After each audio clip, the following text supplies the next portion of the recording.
Kingdom in London, where, as you can see, there's a bit of a demo going on. I'm going to ask our cameraman Rhodes to pan around a little bit and show you the crowd, which is very, very noisy. And we are right at number 10 Downing Street, where the folks that you're seeing here, or at least most of them, are conveying to the Prime Minister of this country, to Ms. Theresa May, that they are unhappy with some of her policies, especially, of course, vis-a-vis Donald Trump. Now, this, of course, comes after Donald Trump's executive order banning people from 7 majority Muslim countries from going into the United States. And, of course, that's something that the folks here say they're absolutely unhappy with. And they want their leadership. They want Theresa May and also some of the other politicians, like, for instance, the Foreign Secretary, Boris Johnson, to take a tougher line. One of the things that people have been calling for is to stop a meeting with Donald Trump and Theresa May to make sure that he doesn't get invited here to this country. In fact, there is a petition that was put out very recently that's already gotten more than 1 million online signatures and therefore will actually be debated in the English Parliament. Now, the interesting thing about this demonstration is that it's one that's pretty ad hoc. It was called in just a short time ago, and word spread via Facebook. There was a Facebook page, and very, very quickly, about 26,000 people said they would attend. Now, as you know, with events like this, very often you have people clicking on them saying that they would attend, and then many people don't show up. Well, in this case, it actually seems to us, from our vantage point here, and you guys can probably see a lot more than I can now, because I'm right down here in the crowd. Well, you guys have that vantage point from way up above here, where you can see a lot more. That there are actually a lot of people who have come here. We believe that it could very well be even more than those 26,000 that were originally calling for or saying that they would actually attend all of this. Now, of course, all of this really comes at very tumultuous times in international relations and relations between the United Kingdom and America, and also, quite frankly, in American politics, where you have the early days of the Trump administration, you have some of these executive orders which really haven't gone down well with a lot of people in the U.S., a lot of people internationally as well. If you listen to the crowd right now saying, I'll let you listen, shame on May, they obviously are very unhappy. And I hear that our first question that we have is, what are protesters shouting? Obviously, one of the things you've just heard is shame on May. But one of the other things that they've been shouting, which we keep hearing, is what we're hearing right now. Say it clear, refugees are welcome here. Say it loud, say it clear, refugees are welcome here. Say it loud, say it clear, refugees are welcome here, which is something that gets chanted again and again. Obviously, the folks here are saying, look, countries, not just the United States, but also countries in Europe should open their borders for refugees, should let more people in. Obviously, the United Kingdom is one of those countries that for a very long time was quite restrictive in the amount of refugees that they allowed into their borders, have gotten a little more lenient as things have progressed. But certainly it's a big issue here. It was a big issue, obviously, also over the past couple of months, over the past couple of years, really, but also something that really played a major role during the run-up to Brexit as well. Immigration was one of those major things, and of course within the topic of immigration, the question of the refugees was really, really big as well.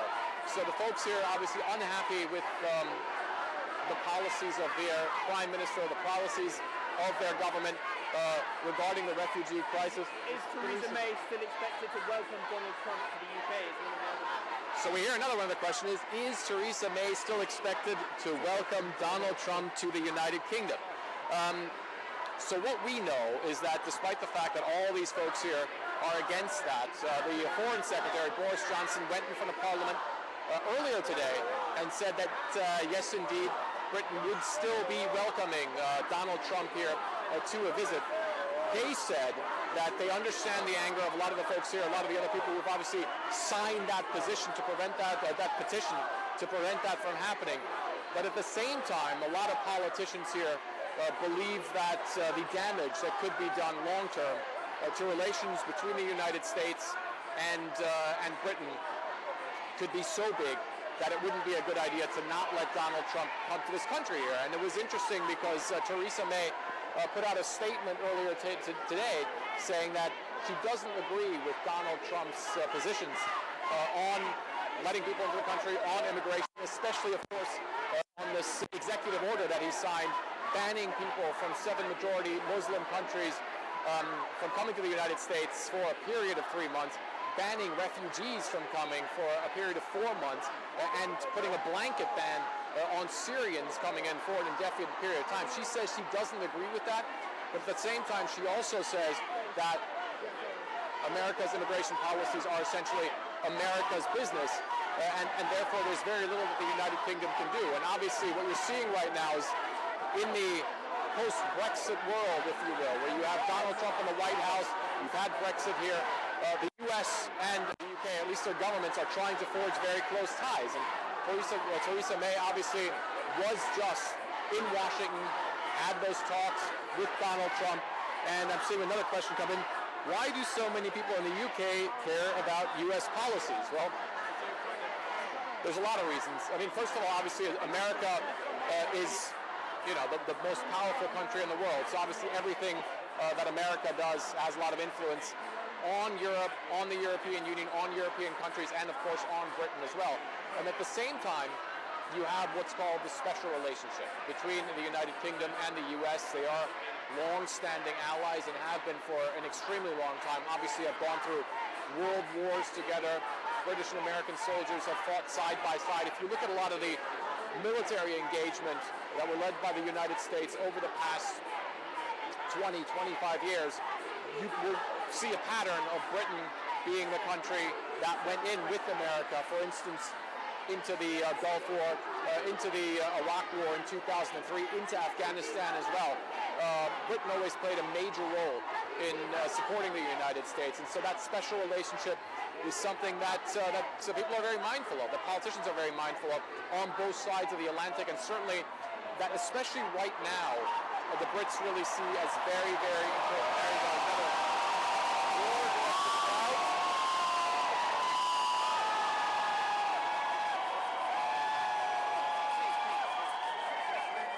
So I want to tell you a little about this demonstration because it was called for earlier today. The Facebook post about the demonstration got a lot of clicks immediately. People said that they were coming. The demo itself is slated to take about 2 hours. So right now, here in London, it's exactly 7 p.m. The demo started at 6 p.m., so we have about an hour to go. But we believe that right now, with the size of the demonstration that we're seeing right now, that it could go on for a lot longer than we thought. Next question is what's going on here? What can we see? What are the people saying? It's a very, what we have to say, it's a very vocal crowd that we have here, and a very peaceful crowd. There really haven't been any sort of issues, no pushing and shoving, no altercations with the police, nothing. It really is a very peaceful thing that's happening here. Actually, you don't even see any riot police. We haven't seen many cops here at all. At the same time, I would say it's a very diverse crowd that's here. You see a lot of obviously young people, students. You see a lot of older people, though, as well. And all of them share a concern about the state of affairs, not just between Britain and the United States, but generally, of course, in international politics since the election of Donald Trump, and especially since that first week of Donald Trump in office, where you've seen all of these executive orders. You've seen him double down on the fact that he wants to build a wall with Mexico. He wants to make Mexico pay for it. And then really with this executive order, banning those people from those 7 countries, that is something that really a lot of the folks that you see here makes them very angry. And obviously they're coming out not just against the U.S. president or critical of the U.S. president, but they're also coming out very critically towards their prime minister after her visit to Washington, where she held those talks with Donald Trump. It was a very cordial affair that happened. Obviously some of the pictures that came out afterwards of Donald Trump and Theresa May walking out together is not something that the folks here want to see. So the government itself has, again, said that they completely understand where these people are coming from, that they understand there's a lot of anger there, that there's a lot of frustration at some of the early indications of what Donald Trump is planning to do when he's in office, and obviously some of those executive orders. But at the same time, they believe that preserving the U.S.-UK relationship in these very difficult times is something that is of the utmost importance, and certainly something that they don't. So the next question is, what are British politicians saying? It really is a mixed bag. You have a lot of people who are very, very critical of Donald Trump, people on the left, people in Labour, people like Jeremy Corbyn, who want Theresa May to take a stronger, tougher line towards Donald Trump and the new U.S. administration, and especially this executive order, a lot of the executive orders that were put in place by Donald Trump in his first week in office. But then you obviously have those who are trying to be more diplomatic, who say, look, we have to get through this. Keeping our good relationship with the United States upright is more important than anything else at this point in time, especially in light of the fact that obviously the relationship between the UK and Europe is in a very difficult stage as well, where you're looking at Brexit. No one really knows the terms of Brexit just yet. The actual petition, the actual papers for Brexit haven't even been filed yet. So Britain obviously wants very good relations, trade relations with the U.S. to possibly offset some of the issues that they're going to get with Europe. So we have our final question, is what sort of people are we seeing there? Young, old, I've already spoken to that a little bit, but again, seeing young people, old people, people of various faiths.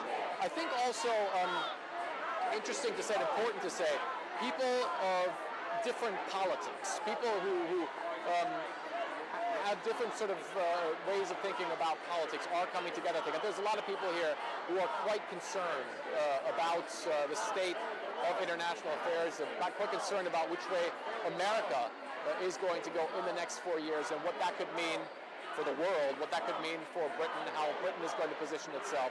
So it really is generally people who are quite unsettled about the way things are going in their own country, about their new leadership, about America's new leadership,